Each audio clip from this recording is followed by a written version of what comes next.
Ceci dit, le ministère de l'Habitat, de l'Urbanisme tient son premier conseil d'administration de l'année 2014 à Koudougou. La maîtrise de la croissance urbaine et les stratégies de mobilisation des ressources étaient au centre de ce CASEM.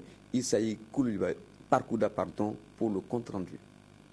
Sont caractérisés par une croissance exponentielle des populations, alors que les équipements urbains demeurent insuffisants selon le ministère de l'Habitat et de l'Urbanisme.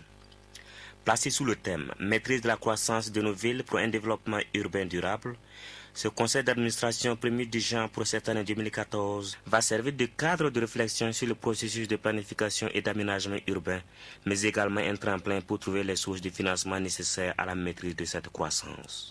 Le thème central de notre CASEM, c'est la maîtrise donc, du développement des villes et avec les réflexions sur les mécanismes du financement des infrastructures urbaines. Nous allions continuer donc dans l'élaboration des outils de planification, dans l'aménagement urbain, à savoir donc les lotissements, les premiers lotissements de certaines communes. Nous allions continuer notre politique donc de la réflexion et la mise en œuvre des idées que nous avions pour rendre le logement décent, accessible au maximum de Burkinabés. Il faut, selon le ministre Yacouba Bari, développer les techniques de construction en hauteur pour pallier l'insuffisance du foncier urbain.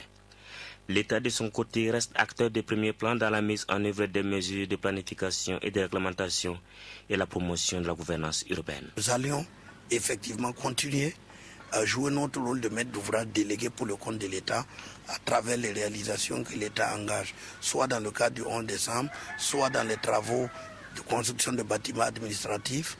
Mais notre ambition, c'est que les villes, on arrête l'étalement des villes et qu'on essaie d'aller en verticalité parce que les équipements posent problème et il ne faut pas construire des cités dortoirs. Le ministère se réjouit de l'adoption des schémas directeurs d'aménagement et d'urbanisme adoptés en 2013.